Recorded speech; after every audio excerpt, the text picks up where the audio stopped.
ఏ పెట్టిలు ఎంత పడుతుందో మాకేం తెలుసు స్వామి, అది మీరు జగన్మోహన్ రెడ్డి గారిని అడగండి, నీట్గా లెక్కలు ఇస్తారు. ఇప్పుడు నేను ఒకటే అండి, మన ప్రజలందరూ ఒక్కసారి గుండెపైన చేయబెట్టుకుని ఆలోచించాలి. ఆనాడు ఎలాంటి బ్రాండ్స్ ఉండేయండి? ప్రజలు కావాల్సిన బ్రాండ్లు ఏనాడైనా ప్రభుత్వం ఇచ్చిందా? బియర్ బ్రాండ్లు అన్ని తరమే లేదా పక్క రాష్ట్రాలకి? ఈ రోజు అద్భుతమైన పాలసీ మేము తీసుకొచ్చాం, ట్రాన్స్పరెంట్ పాలసీ తీసుకొచ్చామండి. Zero political involvement policy, zero.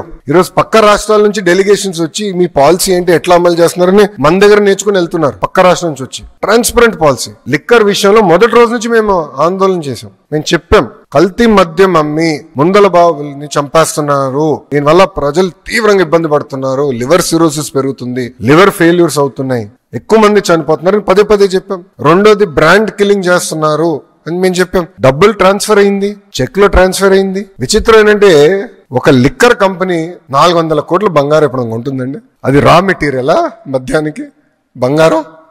400 కోట్లు అంటే మాకున్న ఇప్పటి వరకు బయటకు వచ్చింది. ఇంకెంతుందో, ఇంకా 5 సంవత్సరాల రికార్డులు కదా, టైం పడుతుంది.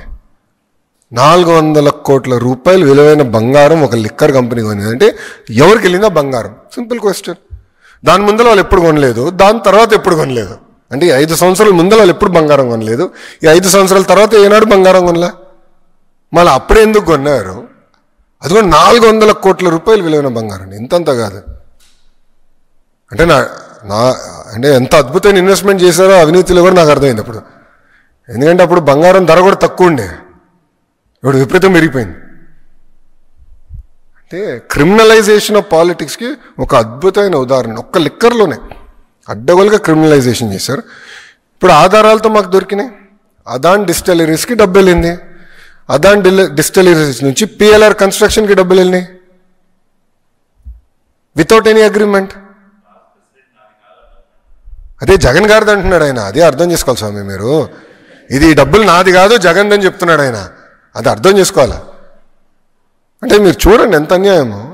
చెక్ అండి పిఎల్ఆర్కి వెళ్ళింది, కాదని చెప్పమనండి వాళ్ళు. నేను ఛాలెంజ్ చేస్తున్నా ఈరోజు. పాపాల పెద్దిరెడ్డిని నేను ఛాలెంజ్ చేస్తున్నాను, రాలేదని చెప్పమనండి. I'm challenging him. సార్ డబ్బులు వెళ్ళినా లేదా అవినీతి సొమ్ము. సార్ పిఎల్ఆర్ అనేది ఒక కరప్ట్ కంపెనీ నంబర్ 1. వాళ్ళ బిజినెస్ ఏంటి? కన్స్ట్రక్షన్. లిక్కర్ కంపెనీ నుంచి డబ్బులు ఎందుకు వెళ్ళినాయి నాకు చెప్పండి sir, please tell me. Liquor company నుంచి పిఎల్ఆర్కి డబ్బులు ఎందుకు వెళ్ళినాయి? Straight question. వాళ్ళేం కోర్ బిజినెస్ కాదు కదా అది. ఆ డబ్బులు ఎందుకు వెళ్ళినాయి చెప్పమనండి. పాపాల పెద్దిరెడ్డిని నేను ఛాలెంజ్ చేస్తున్నా. నిజంగానే అంత కక్ష ఉంటే 2014-19 మధ్యలో వీళ్ళు బయట తిరిగే పరిస్థితి ఉండేదా స్వామి? తప్పు చేశారు, యాక్షన్ తీసుకున్నాం, దేర్ ఇస్ ద మ్యాటర్. మాకు అవసరం ఏంటండి? ఈరోజు రాజ్యాంగం అందరికీ స్వేచ్ఛ ఇచ్చింది, తిరిగేదానికి అవకాశం ఇచ్చింది. We are implementing constitution of India. Doctor B R Ambedkar garu రాసిన రాజ్యాంగం మేము అమలు చేస్తున్నాం. ఈరోజు కూడా ఇప్పుడు మీరు ఒకటి గమనించాలి, పోలీస్ అధికారులు ఈరోజు ఏం చేస్తున్నారు? క్రౌడ్ని రెగ్యులేట్ చేస్తున్నారు.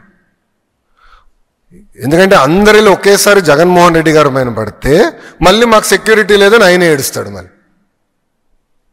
విచిత్రం ఏంటంటే వాళ్ళే డబ్బులు ఇస్తారు, వాళ్ళే ముందిస్తారు, ప్రజల్ని తోలుకొని వస్తారు, మళ్ళీ వాళ్ళే వచ్చి ఆయన పైన పడతారు, మళ్ళీ మాకు సెక్యూరిటీ లేదని వాళ్ళే కంప్లైంట్ చేస్తారు.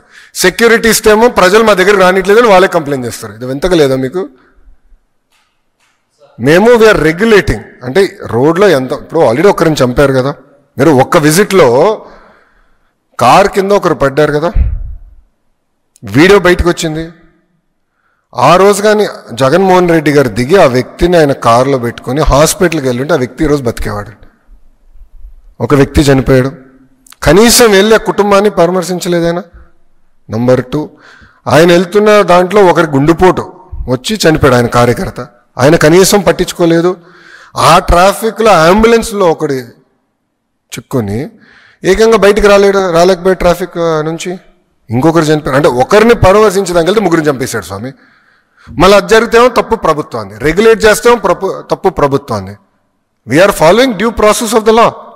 జగన్మోహన్ రెడ్డి గారి లాగా మేము మన గేట్కి తాళ్ళు కట్టట్లే కదా స్వామి, బయటికి రానికుండా చేయట్లే కదా.